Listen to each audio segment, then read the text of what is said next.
మనందరం సజీవ యాగముగా అర్పించబడాలంటే సంఘానికి ఉండాల్సిన మొట్టమొదటి కారణం ఇనుము వలె కాక దేవుని చేతిలో విరగగొట్టబడాలి. దేవునికి స్తోత్రం చెప్పండి, చెప్పాలి హల్లెలూయా. నాకు గాడిద గురించి ఒక ప్రసంగం ఉంది. గాడిద ఉన్న అంశమే. గాడిద మీద ఒక ప్రసంగం ఉంది. అందులో పాయింట్ చెప్పనా? గాడిదలో ఒక అంశం చెప్తాను వినండి. గాడిద మొత్తం బైబిల్ అంతట్లో, జంతు ప్రపంచం అంతట్లో గాడిద మాత్రమే మెడ విరిచి చంపబడాలి. మిగతా ఏది అలా కాదు. గొర్రె పిల్లని డైరెక్ట్గా అర్పించవచ్చు, మేకపిల్లని డైరెక్ట్గా అర్పించవచ్చు. కరిమేలు పర్వతం మీద ఏలియా కూడా ఎద్దును తునకలుగా కోసి దేనికి బలర్పించేశాడు. ఏమైనా డైరెక్ట్గా యాక్సెప్ట్ చేయొచ్చు. కానీ గాడిద మాత్రం అర్పించబడాలన్నా, విమోచించబడాలన్నా అదేం చెప్పడాలి చెప్పనా? దాని మెడ విరిగిపోవాలి. ఎందుకు చెప్పనా? గాడిద బైసెక్సువల్. క్షమించాలి ఈ పదం వాడినందుకు. గాడిద బైసెక్సువల్ అంటే గాడిదతోనూ తను లైంగికంగా ఉండగలదు, గుర్రంతో కూడా లైంగికంగా ఉండగలదు. సో గుర్రంతో క్రాస్ బీడ్ అయితే కన్సర్ గాడిదలు పుట్టేస్తాయి. బైసెక్సువల్. ఆ పాపపు బుద్ధి అదేం చేయబడాలంటే, అది అంగీకరించబడాలంటే ఆ గాడిద ఏం చేయబడాలి? మేడ విరిగిపోవాలి. నువ్వు విరగొట్టబడతలేదు, పాటలు మాత్రమే విరగదీసేస్తారు చాలామంది. మామూలుగా ఉండదు. మళ్ళీని ఇంకా మిగతా విషయాలన్నీ బాగా ఇరిగిపోతారు. కానీ ఎందుకో పాపం విషయంలో మాత్రం ఇంకా విరిగిపోకుండా చూడరాని దాన్ని చూస్తూ, మాట్లాడకూడని మాటలు మాట్లాడుతూ, ప్రవర్తనలో లోపం కలిగి ఈ మాట్లాడగిస్తున్న వాళ్ళరా ఇక్కడ కూర్చుని ఈ దొంగ ముసుగేసేసుకుంటే పరలోకి వెళ్తాను అని అనుకుంటున్నావేమో. దేవుని సేవకుడిగా హెచ్చరికతో చెప్పాలనుకుంటున్న మొట్టమొదటి మాట, దేవుని చేతులు మనము విరగొట్టబడిన వారముగా ఉండాలి. ఇనుము విరగొట్టబడదు గనక ఇనుమ నీకు నా బలిపీఠం మీద చోటు లేదు అని చెప్పాడు. రెండవది ఇనుముకి ఎందుకు చోటు లేదు? చూడండి, సంఖ్యాకాండము 31వ అధ్యాయము 22వ వచనం చదవగా చిత్తగిద్దాం. మైక్ పట్టుకున్న వారు త్వరగా తీయని తల్లులు. సంఖ్యాకాండము 31వ అధ్యాయము 22వ వచనం చదువుకుందాం.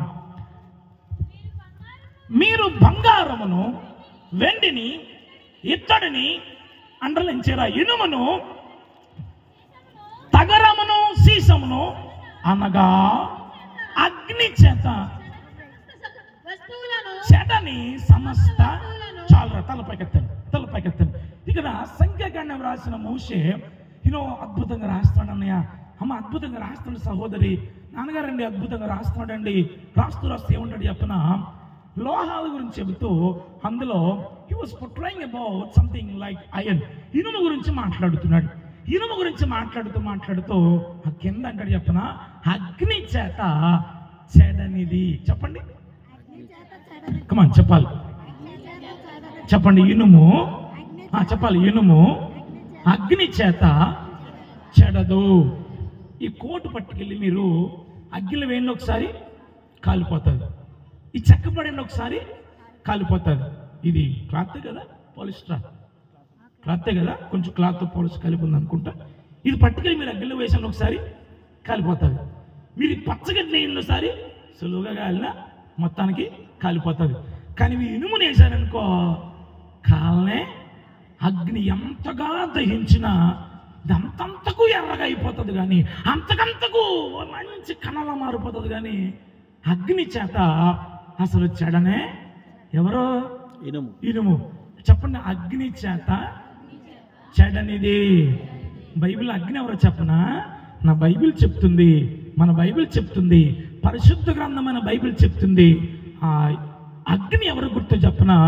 ఏలైనగా నీ దేవుడు దహించు అగ్ని అయి ఉన్నాడు అంటే కొందరు అగ్ని అనే దేవుడు వారిని సంధించిన అగ్ని చేత, అగ్ని వంటి వాక్యం వారిని సంధించిన, అగ్ని వంటి వాక్యం వారి బుద్ధి చెప్పిన, వారి పాపాన్ని గురించి ఎండగట్టిన వారు మార్పు నందరూ. ఇనుము ఎలాగైతే అగ్ని చేత చెడదో, కొందరు అగ్ని అనే దేవుడి చేత మార్పు నందని వారుగా ఉన్నారు. బొగ్గుల్ని టెక్నికల్ టర్మినాలజీలో ఏమంటారు? అదేరా బొగ్గుని టెక్నికల్ టర్మ్ ఇంగ్లీష్లో కాదు, బ్లాక్ గోల్డ్ అంటారు. బంగారమా రాసుకోండి సరి, రాసుకుని ఇక్కడ ఎట్టుకుని ముక్కులో పెట్టుకుని చెవిలో పెట్టుకుని ఇలాగెట్టుకుని నేను బంగారం రాసుకుందంటే ఎవరైనా ఒప్పుకుంటాడా? మరి దాన్ని బ్లాక్ గోల్డ్ అన్నారు. ఎందుకంటే రైల్వే వాళ్ళకి అది చాలా ఉపయోగపడుతుంది. దీనివల్ల కార్బన్ తయారు చేయవచ్చు. బాక్రానంగల్ ప్రాజెక్టు నాగేంద్ర సాగర్ అనుకుని థర్మల్ పవర్ స్టేషన్ లో ఎవరు ఉపయోగపడుతుంది? బొగ్గు ఉపయోగపడుతుంది. అందుకే రైల్ని తెలుగులో ఏమంటారు? రైలు అంటారా? మీకు అద్భుతంగా అన్నీ ఏం చేయాలంటే తెలుగు లిటరేచర్ డిగ్రీ ఇచ్చేయాలి మీ అందరికీ. అది ధూమ శకట వాహనం అంటారు. రైలు Hindi word, train English word. మన బ్రిటిష్ వాళ్ళు రావడం వల్ల యాపిల్ స్కై అన్న, కిరోసిన్ అంటున్నాం. కిరోసిన్ని ఇంగ్లీష్లో కిరోసిన్ అంటారు, తెలుగులో మట్టి నూనె అంటారు. స్విచ్ ఇది, అది స్విచ్ ఏంటది? అది స్విచ్, ఇట్స్ ఇన్ ఇంగ్లీష్. అది చాలా మంది ఏంటంటే దీనివల్ల అలాగా ఓ ఆపిల్స్కాయ అయినా అది ఆపిల్స్కాయ, అది సేమరేగ పండు జల్దరి పండు మనకి మొక్కే వచ్చు. అప్పుడప్పుడు మాత్రం పెయిన్ వస్తుంది, హెడ్ఏక్ వస్తుంది అని వచ్చి రాని ఇంగ్లీష్లో మాట్లాడమంటే బ్రహ్మాండంగా మాట్లాడతారు మన వాళ్ళు. టెక్నికల్ టెర్మినాలజీ మాత్రం మర్చిపోతారు. బొగ్గు కొన్ని సందర్భాల్లో ఎంత గొప్పదైనా మరి ఏం వేసినా కాలిపోవాలి. కాలిపోతేనే దేనికైనా విలువ, దేనికైనా ఆశీర్వాదం. ఇనుము కాల్చబడుతుంది కానీ అది అగ్ని చేత. మీకు ఇష్టం చెప్పనారే, సేవకుడు ఇక్కడ నిలబడ్డ సేవకుడు, మీ చోట నిలబడిన సేవకుడు, మీ సిఆర్, మీ parish pastor, maybe evangelist, maybe PCC member, maybe delegate, whoever it is, ఎవరైనా సరే నీ వ్యభిచారం కోసం చెబితే అవును ప్రభా ఆ పాప నాలో ఉంది ప్రభా అని రొమ్ము కొట్టుకుంటూ కన్నీళ్ళ ఓటగా మారి ప్రార్థన చేయాల్సిన సంఘం నా కోసమే చెబుతున్నాడు ఆయన అన్న కాడికి వచ్చేసింది. నేను ఒక 5 సంవత్సరాలు చోట పనిచేశాను పాస్టర్ గారు, ఇప్పుడు మానేశానులే. అక్కడ ఏమైనా వాక్యం చెప్పుకోండి అనుకోండి, నేను గృహాలు దర్శించాలి. అక్కడ నాకు కష్టం ఉంటుంది గృహాలు దర్శించడం అంటే. ఆవిడ మాత్రం వచ్చినప్పుడు అనేది, అందులోకి ఆవిడ అనేది, మీరు నా కోసం చెప్పారు కదా వాక్యం అనేది. మరి నీ కోసం చెప్పకపోతే బరకమా తిరగబడిపోను, బరకానికి చెప్పనా?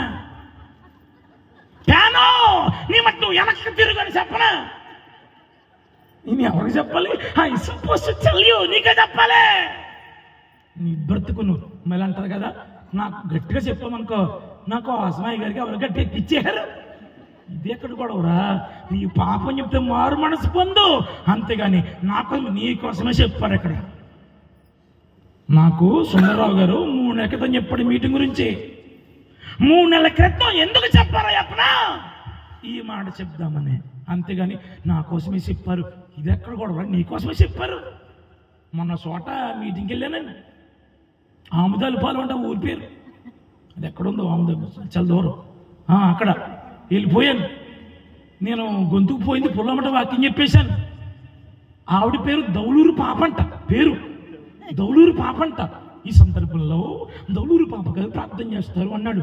అలా చూస్తున్నాను నేను. అప్పటికే మావాడు వచ్చే అంటున్నాను. నన్ను టైం 1 గంట అయిపోయింది, 12:30 అయిపోయింది, ఆకలేస్తుంది నాకు. వచ్చే లాస్ట్ ప్రార్థనలే చేసి వెళ్దామని చూస్తుంటని ఆవిడంటారు కదా, తోడతాను నాతో మాట్లాడు ప్రభువా, నాతో మాట్లాడు. ఇప్పుడు దాకా మాట్లాడింది ఎవరితోని? 1:40 నిమిషాలు వాక్యం చెప్పేశాను రా బాబు గారు. అలా గట్టిగా చేసుకున్నాడు. నా సౌండ్ ఇటు చాలా బాగున్నాడు, బలి ఆపరేట్ చేస్తున్నాడు. ఆడెవడో పీమనేసేవాడు, లేకపోతే మొత్తానికి తగ్గించేసేవాడు. తమ్ముడు సూపర్ బాగా ఆపరేట్ చేస్తాడు ఈయన. కొన్ని చోట్ల చాలా ప్రమాదకరమైన వ్యక్తులందరూ ఉంటారు. వీళ్ళకు ఎంత తగ్గించుకున్నా గట్టిగా వాక్యం చెప్తే 1:40 నిమిషాలు అరిసిన తర్వాత ఎనర్జీ మస్తు వేస్ట్ అయిపోయిన తర్వాత మైక్ ఎట్టుకుని నాతో మాట్లాడు. నా కంటు సూపు తప్ప నోట్లో మాట్లేదు బిల్లే. అమ్మ బాబు ఈ రాక్షసుడు ప్రభా, ఇప్పుడు దాకా చెవిటోడు శంఖమో ఊదినట్టు ఇది ఎక్కడ గొడవ ప్రభా అనుకుని ఆవిడ అంక చూసుకుంటూ దిగానండి. అయ్యా కొందరు ఇంతే, ముందు పడాల్సిందేమో వెనకాల పడాల్సిందేమో ముందుని. జ్ఞాపకార్థ కూడా కనుక జరుగుతుంది అనుకోండి, అక్కడికి వెళ్ళి సంతోషించోడి అందరు అంటే ఇంకంటే సంగతులు చిత్తగించవలేను. అంతటి ఎవరింటికి వారు వెళ్ళి ఎగ్జామ్లు తినటకు త్రాగటకు లేచిరి, అయిపోయింది. మీరందరూ ఏమన్నా ఎలాగైనా మన సిఆర్ గారికి ఎవరంతా అవరం లేదు అంటారంతే.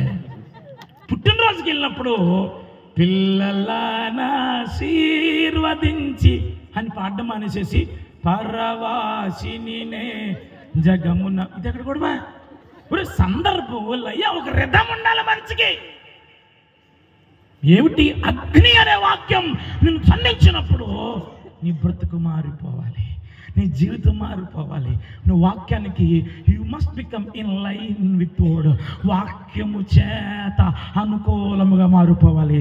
నీవే వాక్యం, వాక్యమే నీవుగా మారిపోవాలి. వాక్యానుసారమైన వ్యక్తిగా మారిపోవాలి.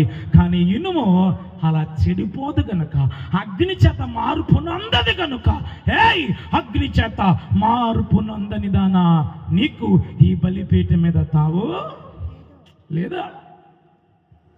ఒకవేళ ఇప్పుడు క్రిస్మస్ సీజన్ వస్తుంది కదా, నాకు తెలిసి ఒక సంఘం 4-5 క్రిస్మస్లు జరుగుతాయి. ఉన్నాయా? ఫ్యామిలీ క్రిస్మస్లు చేసుకుంటారా? ఫ్యామిలీ క్రిస్మస్లు చేసుకుంటారు.